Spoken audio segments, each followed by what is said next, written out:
आज अपना सत्संग का दूसरा एवं अंतिम दिन है। इस सत्संग में जो भी लोग आए हैं मैं सभी को अभिनंदन करता हूँ और सभी अपने संचालक हैं, सभी संत जन बाहर से आए हैं और उनको मैं विशेषकर अभिनंदन करता हूँ जिस सत्संग में इनके अपने महाराज जी के परिवार के जनों ने सहयोग किया वो हमारे वंदनीय हैं। और बल्कि अपने महाराज जी की जन्मभूमि है, वो जन्मभूमि पूरी वंदनीय है। मैं सभी को अभिनंदन करता हूँ। अभी आप हमारे महान पुरुषों से सुन रहे थे ईश्वर के बारे में। ये अपना आध्यात्मिक सत्संग है। इस आध्यात्मिक सत्संग में हमारे महान पुरुषों ने अपने ज्ञान को चरम सीमा पर पहुंचा दिया। उन्होंने कोई कोर कसर नहीं रखी और संपूर्ण ज्ञान बताया। अब आप लोग जितना समझ पाए हों, क्योंकि ये ज्ञान नीरस है, आध्यात्मिक ज्ञान एक नीरस है, इसमें रस नहीं है। यदि अपन रस की ओर चले जाते हैं तो फिर अपन ये नीरस को नहीं पकड़ पाते। तो इसलिए आपको ज्ञान नीरस जरूर लगा होगा, पर इन्होंने वास्तव में जो ज्ञान का विषय है, इस ज्ञान का निचोड़ उन्होंने बताया और ये बात सही भी है। अब हम अपने शब्दों में इस ज्ञान का थोड़ा सुलभ मार्ग बताते हैं। बहुत से लोग नहीं समझ पाए होंगे क्योंकि ये नीरस है, मतलब नीरस है, कुछ कठिन है। इसलिए अपने तुलसीदास ने भी कहा है कि ज्ञान की पंथ कृपाण की धारा, मतलब इसको यदि अपन पढ़ लेंगे तो फिर इससे थोड़ा सा दूर हट जाएंगे। तो क्या कह रहे तुलसीदास के, ज्ञान की पंथ कृपाण की धारा परत खगेश लाग नहीं बारा।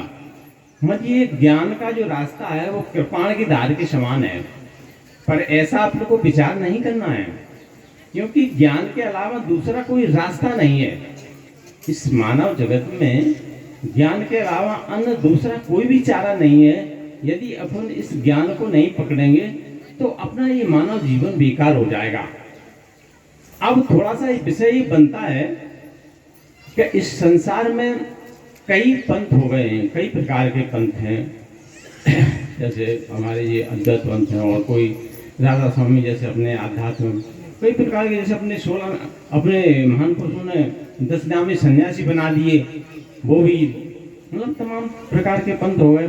पर ये विचार करने का विषय ये बनता है क्योंकि परमात्मा अकेला है, क्योंकि परमात्मा ने तो कोई पंथ बनाया नहीं, परमात्मा ने तो केवल मानव को बनाया। ये सब अपन लोगों ने ही पंथ बना लिए हैं। अपन वास्तव में अपन को क्या करना चाहिए, क्या नहीं करना चाहिए, जी बस जानने की जरूरत है। परमात्मा ने तो केवल मानव को बनाया। जब सृष्टि की रचना हुई थी तब परमात्मा ने मानव को बनाया और मानव को बना करके अपनी सारी शक्ति दे दी है। परमात्मा ने इस मानव को सारी शक्ति दे दी है, मन बुद्धि चित्त अहंकार। मतलब ये मानव, अपन इसको छोटा समझ लेते हैं, ये बहुत ऊंची चीज है, बहुत बड़ी चीज है। तुलसीदास जी कभी कहते हैं, अपने महान पुरुषों ने कहा है कि बड़े भाग मानुष सन पावा। ये वास्तव में सही बात है कि मानव शरीर एक बहुत बड़ा भाग्य है जो अपन को ये प्राप्त हुआ है। ये किन कारणों से प्राप्त होता है ये हमने आपको बताया। तो इस मानव शरीर से ही अपन परमात्मा को प्राप्त कर सकते हैं और दूसरा कोई सहारा नहीं है। तो परमात्मा ने केवल मानव को बनाया। अब यहाँ केवल अपन आपने ही तमाम तरह के पंथ बना दिए हैं, तमाम तरह के रास्ते बना दिए हैं। कोई अपने राम कह रहा है, कोई सीताराम, कोई राधे श्याम, कोई कृष्ण गोविंदाय नमः, मतलब तमाम तरह के पंथ। जैसे अपने हमने कल बताए थे, जितने भी जगत गुरु हैं, सभी जगत गुरु, मतलब अब विश्व में जितने जगत गुरु होते हैं तो उन्होंने सबने नाम अलग अलग दिए हैं, नामों का परिवर्तन किया है। केवल चीज एक ही, क्योंकि परमात्मा अकेला है, मानव एक है, इसका रास्ता भी एक ही है। अपन नाम भले ही अलग लगते हैं, जैसे अपन पानी कहते हैं, वाटर कहते हैं, नीर कहते हैं, सारी व्यवस्था एक ही है, पर विषय अलग अलग है। मतलब जो है ना, विचार अलग अलग है। क्योंकि क्यों विचार अलग अलग है? ये भी विचार करने का विषय बनता है कि परमात्मा ने जब एक मानव को बनाया, ये विचार क्यों अलग अलग है? विचार अपने इसलिए अलग हो गए कि परमात्मा ने सारी शक्ति को देकर के परमात्मा स्वतंत्र हो गया है। परमात्मा ने अपने पास कुछ नहीं रखा, आपको सारी शक्ति देकर के वो अपना अलग हो गया है। कभी आप जो जानो, आप जो करना चाहो आप कर सकते हो, आपको हमने स्वतंत्र कर दिया, इसलिए अपन स्वतंत्र हो गए। नहीं तो परमात्मा यदि अपने हाथ में अपनी डोरी रखता तो चोर को चोरी करने से तुरंत रोक देता, चलो आप चोरी क्यों कर रहे, इधर आओ। या जो लोग ईश्वर को नहीं जानना चाहते तो उससे कह देता, चलो इधर बैठो ईश्वर को जानो।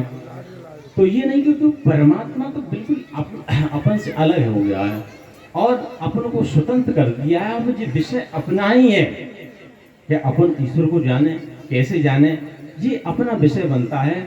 तो इसलिए गुरुजन, अभी हमारे महान विद्वानों ने सभी ने गुरु के विषय में, ईश्वर के विषय में और इस सभी विषयों के बारे में उन्होंने डिटेल काफी समझाया है। तो जी अपन को एक सुगम रास्ता जानना है।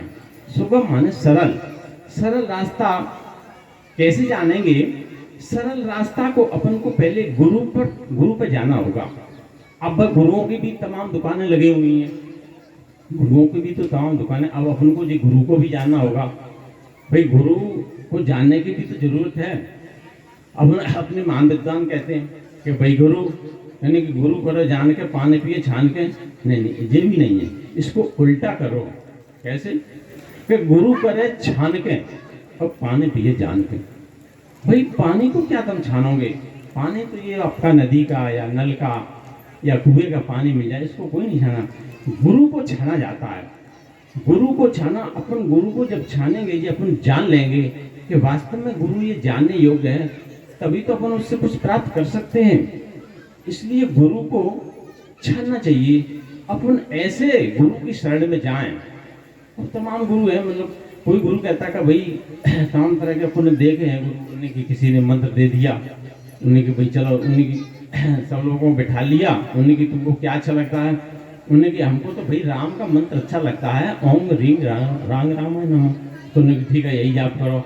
उन्हें कि तुमको क्या अच्छा लगता है, उन्हें कि हमें हनुमान जी का मंत्र अच्छा लगता है, कोई शंकर जी का बता रहा, उन्हें कि यही। तो फिर गुरु का विषय क्या रहा? मतलब जी तो हम जानते ही थे, फिर गुरु ने क्या दिया? तो इसलिए गुरु को जानने की जरूरत है। पहले अपन गुरु को जानो, गुरु के पास जानो कि वास्तव में गुरु के पास वो ज्ञान है कि नहीं, वो ईश्वर को जनाने वाला ज्ञान है कि नहीं। तब हम गुरु को करें, तब हम गुरु के पास जाएं, तब हम गुरु से वो अपन ज्ञान प्राप्त करें। वो ये तो सभी लोगों ने ये आत्मज्ञान के बारे में बताया, ये वास्तव में सही है। ये आत्मज्ञान नहीं सत्य है। आत्मज्ञान माने आत्मा का ज्ञान, कहते कि नहीं? अपन सभी लोग कहते हैं कि आत्मा सो परमात्मा, ये अपने अंदर आत्मा, यानी आत्मा सो परमात्मा, ये आत्मा ही परमात्मा को प्राप्त कर सकती है। जैसे अपने भागवत में लिखा है कि नाना शास्त्रे पठन लोके नाना देव पूजनम आत्मज्ञान बिन हे पात सर्व कर्म निरर्थकम। भगवान कृष्ण के वाक्य हैं कि नाना शास्त्रों का पठन पाठन, नाना देवी देवताओं की पूजा करना, आत्मज्ञान के अलावा ये सब व्यर्थ है। केवल हमें आत्मान पर जाना होगा। तुलसीदास जी भी इसकी पुष्टि करते हैं, आत्म अनुभव सुख सुख प्रकाशा तव भव भेद मूल भ्रमनाशा। जब तक हम उस आत्मा का अनुभव नहीं करेंगे, आत्म अनुभव, तब तक हमको वो सुख का प्रकाश नहीं मिलेगा। कौन सा सुख का प्रकाश? वो परमात्मा का प्रकाश। फिर जो न कौन है भाई, कौन हंसा लोग में जाई, मतलब अपने महान पुरुषों ने यहाँ तक कह दिया कि परमात्मा को प्राप्त करने में कोई अधिक समय नहीं लगता।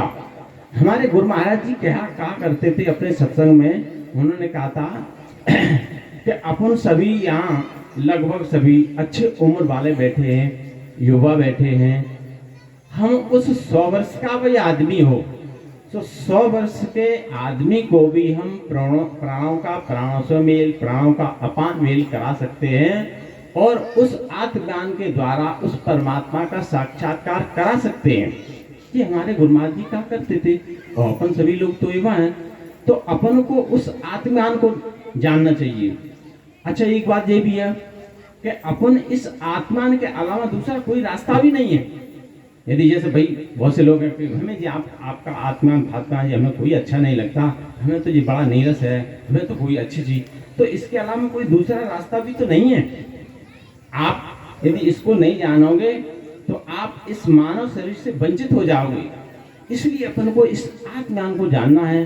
सभी अपने महान पुरुषों ने इस आत्मज्ञान के बारे में बताया है।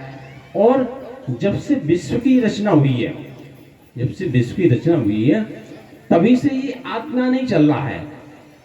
हमने कल अपने जगत गुरुओं के बारे में नाम बताए थे। जब सृष्टि की रचना हुई थी तभी से ये आत्मज्ञान, शुरू में आत्मज्ञान नहीं तो था। देखो अपने अंदर बहुत से, अपने अंदर दो चीजें होती हैं। थोड़ा सा समझने का विषय हम ज्यादा टाइम नहीं लेंगे क्योंकि डिटेल ज्यादा बढ़ जाएगा। अपने अंदर दो क्यों होते हैं, हमारे महान पुरुषों ने बहुत कुछ बता दिया है। ऐसे शेष तो नहीं रहा पर भी अपन बता रहे हैं कि अपने अंदर दो कौन कौन से होते हैं, अल्पज्ञ और सर्वज्ञ। अल्पज्ञ और सर्वज्ञ मिला करके ये मानव देव है, मानव शरीर है। अल्पज्ञ और सर्वज्ञ, अल्पज्ञ अपन किसे कहते हैं और सर्वज्ञ अपन किसे कहते हैं। सर्वज्ञ आत्मा को कहते हैं और अल्पज्ञ ये मन बुद्धि चित्त अहंकार को कहते हैं। तो अब अभी मतलब यदि अपन थोड़ा सा ये बताना चाहते हैं कि भाई जैसे आत्मा है, जो आत्मा कभी ना मरती है ना कभी जन्म लेती है ना उसको किसी प्रकार का कोई कष्ट होता है। वो तो मतलब ईश्वर का ही एक अंश है, वो तो एक ईश्वर जैसी समझो उसको, ईश्वर। अब अपन थोड़ा सी देर के लिए ये भी समझेंगे कि आत्मा, आत्मा एक ही है। अपन जितने सारे लोग बैठे सभी के अंदर आत्मा है, इतने बैठे हैं और भी होंगे, हजारों लाखों होंगे, करोड़ों, सभी की आत्मा अंदर एक ही है और आत्मा वास्तव में एक ही है। अब अपन कैसे कहेंगे भाई, आप लोग ये विचार करेंगे भाई आत्मा ये कैसे होगी। ये आत्मा तो जी सब लोग अलग अलग हैं जी, अलग हैं। आत्मा एक नहीं, आत्मा इस तरह से एक है, ये जो है ना जैसे अपने इस संसार में मतलब इस स्थान में हजारों घड़ों में पानी भर दें और उसमें सभी में देखा जाए तो सूर्य का प्रकाश एक जैसा दिखाई देगा आपको। ठीक उसी प्रकार परमात्मा एक है और आत्मा भी एक ही है, लेकिन सभी में वो आत्मा का प्रकाश झलक रहा है, दिखाई दे रहा है। इसी तरह से ये आत्मा एक है, सब में अलग अलग दिखाई देता है। तो उस चीज को समझना है, इसी को अपन आत्मा कहते हैं। इसके बारे में अपने महान पुरुषों ने, सभी महान पुरुषों ने चार मुक्ति का ज्ञान दिया है। चार मुक्ति के अलावा दूसरा कोई साधन नहीं है। चार मुक्ति हैं जो अपने महान पुरुषों ने, जब से सृष्टि की रचना हुई है तभी से ये चार मुक्ति चली आ रही हैं। कोई आज से थोड़ी ना अभी से, पहले सब से ही चली आ रही हैं। वे कौन कौन सी चार मुक्ति भी, सायुज, सामीप, सारूप, सालोक, ये चार प्रकार की मुक्ति हैं। इन चार मुक्तियों के अलावा अपन परमात्मा को नहीं प्राप्त कर सकते, दूसरा कोई साधन ही नहीं है। केवल चार मुक्तियों से ईश्वर को जाना जाता है। अब वो चार मुक्ति करो, हमारे गुरु महाराज जी ने लाखों लोगों को चार मुक्ति बताई। अब वो चार मुक्ति ये प्रैक्टिकल का विषय है, ये मतलब थ्योरी नहीं है। थ्योरी से जैसे अपन बता देंगे इसके बारे में थोड़ा सा डिटेल बताएंगे, लेकिन प्रैक्टिकल नहीं बता सकते। प्रैक्टिकल अपन इसलिए नहीं बता सकते जी गुरु का विषय होता है और प्रैक्टिकल उसी को जाना जाता है जो कोई जानना चाहता है। अब कोई जानना नहीं चाहता तो उसको नहीं जाना जाता। ये हमारे गुरु समाज के लोग को जानकारी होगी कि प्रैक्टिकल उसी को बताया जाता है जो जानना चाहेगा। अब ये अपनी चार मुक्ति थोड़ा सा अपन इसके बारे में बताएंगे कि चार मुक्ति है, जैसे सायोग मुक्ति, सामीप और सारूप, सालोक। अब सायोग मुक्ति क्या होती है इसके बारे में हमारे सुरेशन जी ने काफी बताया था। वो सायोग मुक्ति एक ऐसी मुक्ति है, यदि आप इसको समझ लेंगे, जैसे उन्होंने बताया था शिव पुराण में लिखा है, वास्तव में लिखा है शिव पुराण में, और अपने तुलसीदास जी में थोड़ा सा शब्दों का परिवर्तन करते हुए उन्होंने भी लिखा है। अपने महान पुरुषों ने अन्य ग्रंथों में भी लिखा है कुछ शब्दों का परिवर्तन करते हुए, लेकिन शिव पुराण में तो उन्होंने ऐसा लग दिया है कि बिल्कुल स्पष्ट ही कर दिया है। तो वो सायोग मुक्ति, उस सायोग मुक्ति को अपन को समझना है। वो सायोग मुक्ति कोई साधन थोड़ी है, साधन नहीं होती। वो सायोग मुक्ति को कहीं अपन सिद्ध कर लें, सिद्ध कर लेंगे तो अपन वर्षों बगैर भोजन पानी के रह सकते हैं। जैसे अपने तुलसीदास जी ने रामायण में लिखा है कि बीते सम्मत सहज 87 तब फिर खुली शम अविनाशी। जैसे शंकर जी ने 87 वर्ष तपस्या की, 87,000 वर्ष मतलब सहज, तो जो है ना 87, अब वो अपना ये विचार करें। अभी सभी लोग कहते तो सब देते हैं, किताबों में लिख दिया है कि भाई ये इन्होंने इतनी तपस्या की और इतना इन्होंने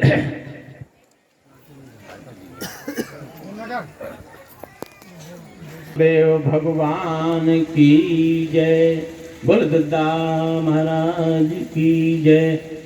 तो अपन बता रहे थे सायोग मुक्ति के बारे में कि बीते संवत 87 तब फिर खुली शम अविनाशी। जो शंकर जी ने तपस्या की थी, ये विचार करने का विषय है। भाई 87,000 उन्होंने तपस्या कर ली, तो अपन ये विचार करें क्या अपन कर सकते हैं, या अपन बगैर भोजन पानी के रह सकते हैं। अपन जैसे एक दिन चलो भाई 2-4 दिन अपन व्रत कर लेते हैं, उपवास कर लेते हैं, 2-4 दिन, 8 दिन, 10 दिन, मान 15 दिन, 20 दिन रह जाएंगे। कोई ज़्यादा रह सकता है, इससे ज़्यादा शायद कोई नहीं रह पाएगा, आज के युग में मुश्किल पड़ेगा। तो लेकिन वो तो हजारों वर्ष तपस्या करते हैं। अरे उनकी तो वो तो उन्होंने तो हमें किताबों में लिखा है। जैसे अपने नंगली महाराज के बारे में भी आपने सुना होगा कि इन्होंने भी 12 वर्ष एक आसन पर बैठ करके तपस्या की थी। आगरा में स्थान बना हुआ है। चलो भैया, इनका भी आप लोगों ने सुना होगा, नहीं देखा होगा, क्योंकि वो भी अपने जन्म के पहले ही अपना शरीर पूरा कर गए। लेकिन अपन जो दद्दा महाराज थे, दद्दा महाराज को तो अपन ने सबने देखा है। अभी तो केवल 2 साल ही हुई है, 2 साल पहले ही उनका शरीर छूटा है। इन्होंने 1 वर्ष, वैसे तो उन्होंने 3 वर्ष भजन किया था, 1 वर्ष बगैर भोजन पानी के एक आसन पर बैठ करके इन्होंने नेत्र बंद करके जरा ओंठ भी नहीं खोला था, मतलब बराबर 1 वर्ष बैठे रहे बगैर भोजन पानी के।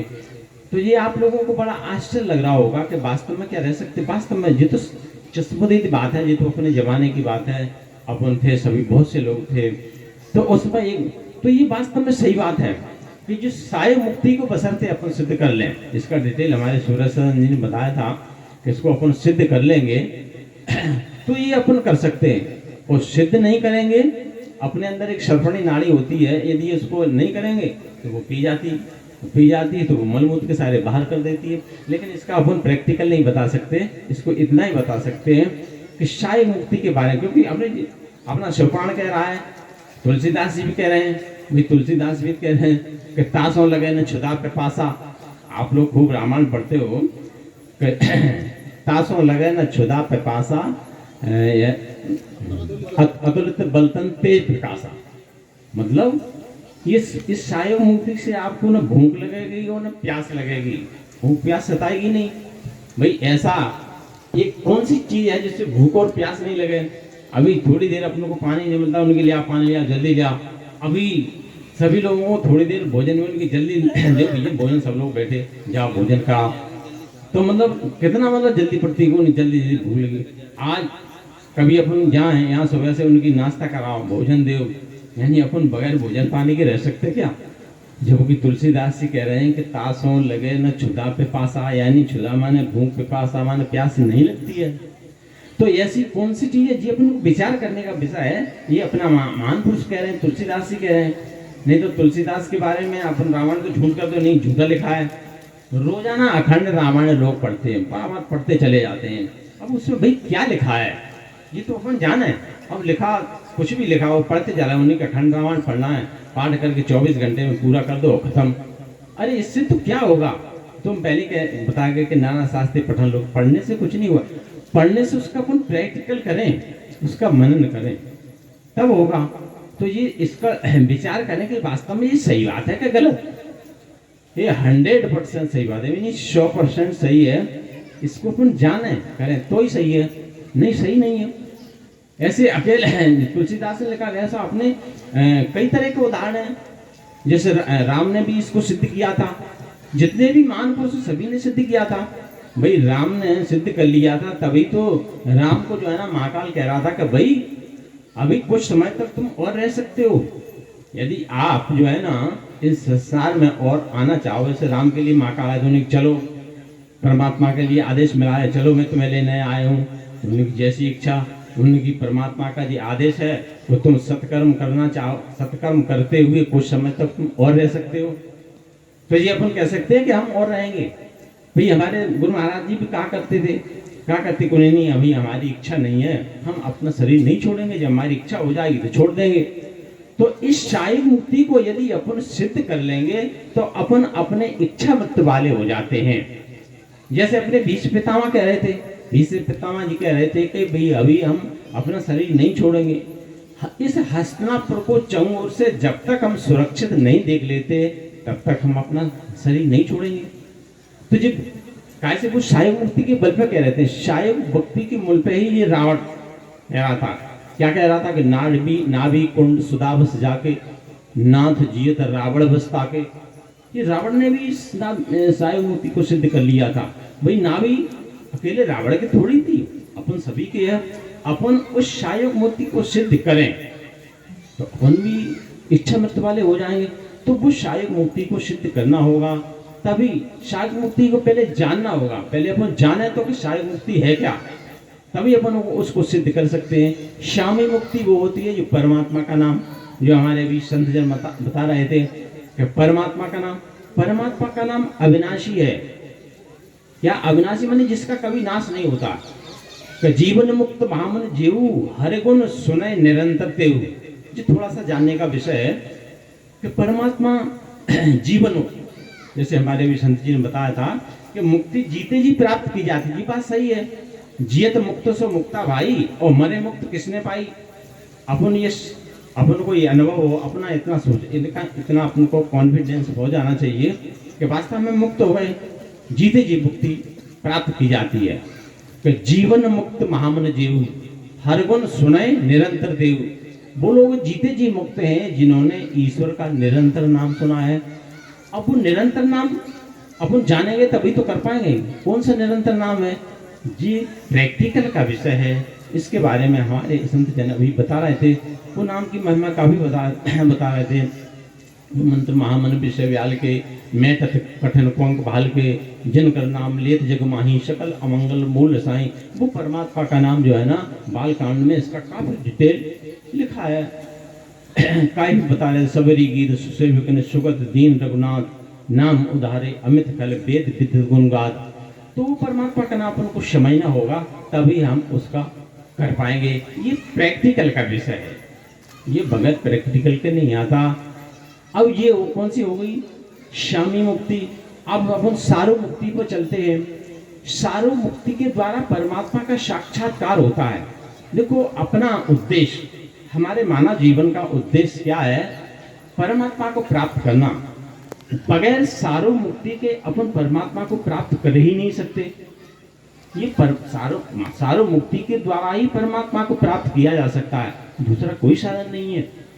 तो सारू मुक्ति क्या है, सारू मुक्ति के द्वारा जैसे अपने ऋग्वेद में लिखा है, शब्द ब्रह्म भर्गो ज्योति एको ब्रह्म द्वितीय नास्ते। ईश्वर एक शब्द है, ज्योति स्वरूप है, ऐसी ज्योति जिसको न सूर्य प्रकाशित कर सके, न चांद, न बनावटी लाइट, वो स्वयं ही प्रकाशित है। तो वो परमात्मा है। वो परमात्मा एक शब्द है। जैसे अपने जो है ना, क्या नाम, राजा जो परीक्षित थे, राजा परीक्षित को 7 दिन का श्राप मिला हुआ था। तो 7 दिन के श्राप में वो बेचारे घबरा गए। तो उन्हें 7 दिन का श्राप मिला है, वो 7 दिन बाद हम शरीर छूट जाएगा और हम अधोगति में चले जाएंगे। कथा लंबी है, पर शॉर्ट में 1-2 शब्द थोड़ा बोलते हैं जिससे थोड़ा सा समझ में आएगा। तो नारद जी पहुंचे। नारद जी ने कहा कि भाई ये सारी सभा बैठी है, जो तुम्हें कोई नहीं बता सकती कि ईश्वर के बारे में, ये मुक्ति के बारे में ये लोग नहीं जानते कि मुक्ति क्या होती है। अरे तुम्हें मुक्ति प्राप्त करना है तो सुखदेव मुनि को बुला लो। तो सुखदेव मुनि आ जाएंगे तो तुमको ये मुक्ति का ज्ञान दे देंगे। जैसे ही सुखदेव मुनि आए तो सारी सभा खड़ी हो गई। उसमें 200 वर्ष के सूत जी भी बैठे हुए थे, वो भी खड़े हो गए। तब तो क्या नाम, राजा परीक्षित कहते, अरे भाई मेरी जाने हुई, तुम्हारी उम्र 200 वर्ष है, तुम इस 16 वर्ष के बालक को क्यों खड़े हुए। तो सूत जी कहते हैं, अरे भाई जे आत्मज्ञानी है, इनकी कोई उम्र नहीं होती है। ये तो उनमें कि तुमने हमें इस झगड़े में तुमने अभी तक नहीं बताया आत्मा। इस झगड़े में हमारे 4 दिन बीत गए, हम पहले ही बुला लेते तो कम से कम पहले ज्ञान प्राप्त कर लेते। तो उन्होंने कि भाई ये अपने महान पुरुषों ने कहा है कभी कंचन तजना सहज है, सहज त्रिया का नेह, मान बड़ाई ईर्षा तजना दुस्ता दो। उन्होंने कि ये कंचन तजना, कंचन माने सोना, सोना त्यागा त्यागा जा सकता है। सहज त्रिया का नेह, मतलब त्रिया का नेह मतलब अपनी भार्या का नेह भी अपन त्याग सकते हैं। मान बड़ाई ईर्षा, जी मान बड़ाई ईर्षा जो है ना, जी नहीं त्यागी जाती।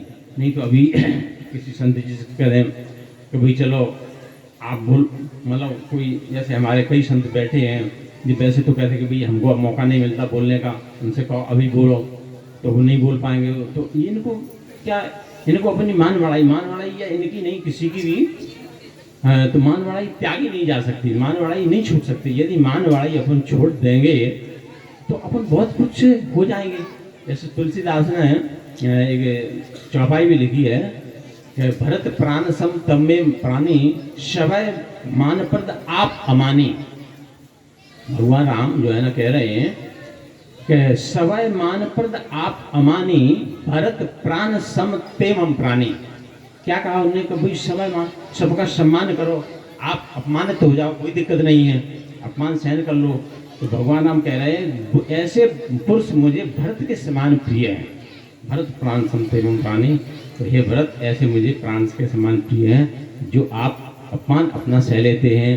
कैसे कि बूंद आघात सहे गिर कैसे, जैसे जो पहाड़ होते हैं, पहाड़ों पर खूब पानी बरसे, मतलब पहाड़ों को कोई पता नहीं है कितना पानी बरसा है, उन्हें कोई नहीं।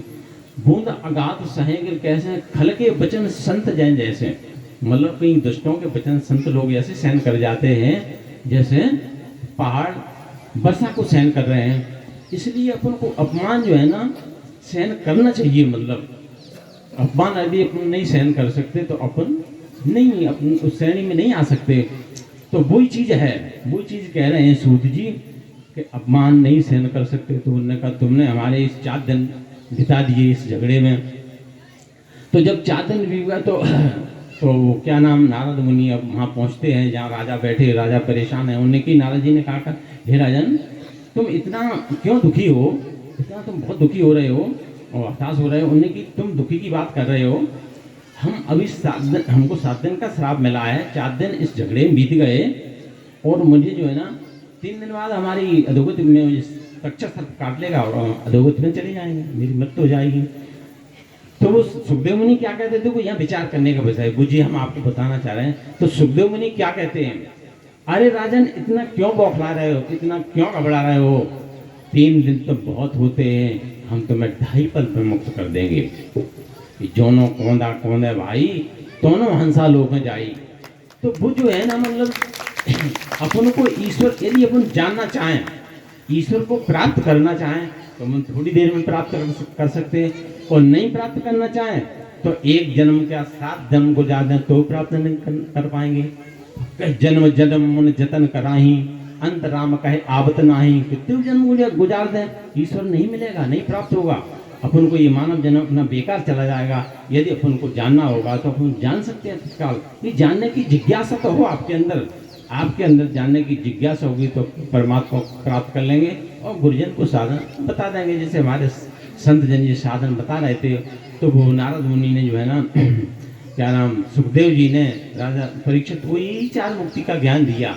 तो जब 4 मुक्ति का ज्ञान दिया तो राजा हंसने लगा, कह रहा कि अब हमारी मृत्यु होगी नहीं, हम तो अब अधोगत में जाएंगे नहीं, तो ये शरीर छूटेगा, हमारी मत थोड़ी ना, हम तो मोक्ष को प्राप्त करेंगे। जो हमारे संत जी बता रहे थे 3 रास्ता, स्वर्ग नरक अपवर्ग नरक, हम तो अपवर्ग को जाएंगे।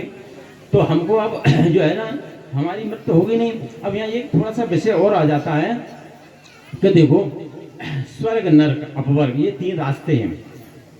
स्वर्ग वाला आदमी भी यही रहता है और नरक वाला भी आदमी यही रहता है और अपवर्ग वाला भी आदमी यही रहता है। मतलब जी कहते हैं कि भाई जन्म और मृत्यु से परे हो जाएं या इस संसार में अपन जन्म नहीं लेंगे, ये नहीं है। ये अपन को जिस जन्म लेना पड़ता है, यानी मुक्ति और मोक्ष प्राप्त करना, इसके बारे में थोड़ा सा अपने संक्षेप में बता रहे हैं। मोक्ष और मुक्ति का मतलब होता है कि पुनः मनुष्य जन्म का प्राप्त करना, इसी को मुक्ति कहते हैं। अपन इस मोक्ष धाम में ही बैठे हैं, साधन धाम मोक्ष कर द्वारा, अपन ये साधन धाम सभी लोग लिए बैठे हैं, अपन मोक्ष के दरवाजे पे ही बैठे हैं। इस दरवाजे से ये काय के लिए मिला है, अपन को मुक्ति के लिए मिला है। अपन इसको कहीं छोड़ करके अन्य जगह चले गए तो अपन फिर 84 में चले जाएंगे। इसलिए अपन को ये जानने का विषय है। इसलिए अपनों को परमात्मा के यही रास्ता है, परमात्मा को जानने का। ये सारे मुक्त के द्वारा अपन परमात्मा को नहीं जान सकते। परमात्मा एक शब्द है, ज्योति स्वरूप है। जैसे अपने तुलसीदास ने भी कई जगह लिखा है। जैसे अपन पढ़ते तो खूब हैं, सभी लोग रामायण पढ़ते होंगे, उनकी बिन पद चले सुने बिन काना, कर बिन कर करे बिन नाना, आनंद रहे सकल रस भोगी, बिन वाणी वक्ता बड़ जोगी। यानी परमात्मा क्या है, इसी परमात्मा के बारे में लिखा है। अब भाई परमात्मा को छोड़ करके अपन सभी से पूछे कि बिना पैर के कौन चल सकता है? ऐसा कोई आदमी या पशु पक्षी जानवर कोई है जो बिना पैरों को चल सके? कोई नहीं चलेगा। बिना पद चले सुने बिन काना, जिसके कान नहीं है, जिसके कान ना हो वो सुन ले, ऐसा कोई है? कोई नहीं सुन सकता बिना कान के। कर बिन कर्म, जिसके हाथ ना हो वो कुछ भी कर ले, नाना प्रकार के कार्य कर ले, कर्म कर बिन नाना। आनंद रहित, आनंद माने मोह होता है, आनंद रहित सकल रस भोगी, यानी जिसके मोह न हो वो सब कुछ खा ले, सबका रसा साधन कर ले, कुछ भी खा ले। ऐसा कोई हो है? संभव है? कोई भी संभव नहीं। बिना मोह के कोई नहीं खा सकता। तन में परस, नैन में देखा, यानी शरीर नहीं है लेकिन सबका स्पर्श कर ले। नैन में देखा, बिना नेत्र के देख ले, नहीं देख सकता। ऐसा बात अलौकिक करनी महिमा जास जाए नहीं बनने, यूँ परमात्मा का ही, परमात्मा के बारे में ही लिखा है। ये सब परमात्मा की ऑटोमेटिक शक्ति है। उस परमात्मा के बारे में अपन को जानना होगा। उस परमात्मा को जानने के लिए दे मिली है, और ये अपन नहीं जाना तो अपन फिर 84 में जाकर के पता नहीं फिर कब मौका मिलेगा। इसलिए ये बहुत सुनहरी मौका है ईश्वर को जानने का। आप लोग ईश्वर को जान सकते हैं। और नहीं लोग जा रहे हैं प्रसाद के लिए, तो केवल एक ईश्वर को रास्ते का केवल यही साधन है, इसके अलावा दूसरा कोई साधन है? हमारे संत जनों ने काफी आपको डिटेल समझाया, पर ये सुगम रास्ता है। अपन अगम, सुगम अगम, मानी अगम रास्ते को तो स्वीकार कर लेते हैं लेकिन सुगम रास्ते को स्वीकार नहीं कर पाते। ये सुगम है, इससे सुगम रास्ता दूसरा कोई भी नहीं है। और अगम रास्ता माने जो कठिन मंदिर में चले हैं, पूजा पाठ करें, घंटों माला फेरते हैं, घंटों माला फेर लें, मतलब अगम कर लेते हैं। मंदिरों में पैदल, हमने कई लोग बताते रहते हैं, कहीं देवियों के मंदिर में जो है ना पैदल जाते हैं, मतलब साष्टांग प्रणाम करते हुए जाते हैं। मतलब तो ये अगम रास्ता कर लेते हैं पर सुगम रास्ता नहीं कर पाते। इसमें तो कुछ नहीं करना, केवल 4 मुक्ति को जान लो और भजन कर लो, बैठ लो।